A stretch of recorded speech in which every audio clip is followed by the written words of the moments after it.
KPK masih melakukan penyidikan dugaan kasus korupsi yang melibatkan seorang pejabat di Ditjen Pajak Kementerian Keuangan. Menteri Keuangan Sri Mulyani telah membebas tugaskan seorang pejabat di Ditjen Pajak dan menyebut kasus korupsi ini sebagai bentuk pengkhianatan.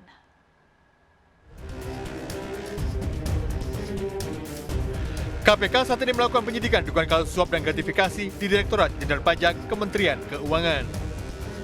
Dugaan korupsi penerimaan hadiah atau janjian didalami KPK terkait pemeriksaan perpajakan. Kasus ini diduga melibatkan seorang pejabat Ditjen Pajak yang saat ini dalam pemeriksaan penyidik KPK. KPK telah memeriksa sejumlah pihak yang diduga terlibat, namun belum menetapkan tersangka dalam kasus ini. Saat ini kami belum bisa menyampaikan detail kasusnya, termasuk pihak yang telah ditetapkan sebagai tersangka, karena kebijakan KPK saat ini akan dilakukan pengumuman terhadap tersangka setelah dilakukan upaya paksa, baik itu penangkapan maupun penahanan. Pejabat Ditjen Pajak yang diduga terlibat kasus korupsi ini telah dibebas tugaskan dari jabatannya untuk memudahkan proses penyidikan oleh KPK.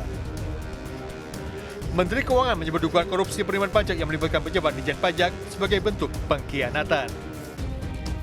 Terhadap pegawai Direktorat Jenderal Pajak yang oleh KPK diduga terlibat di dalam dugaan suap tersebut, telah dilakukan pembebasan tugas dari jabatannya agar memudahkan proses penyidikan oleh KPK.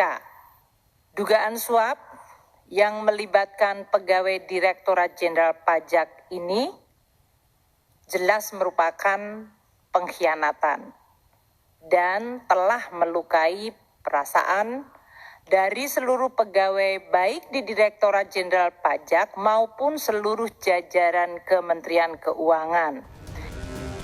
Dalam penyelidikan kasus ini, KPK juga melibatkan Inspektorat Kementerian Keuangan dan Ditjen Pajak.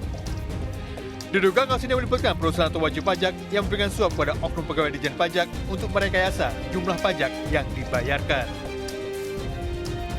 Dari Jakarta, Tim Liputan iNews melaporkan.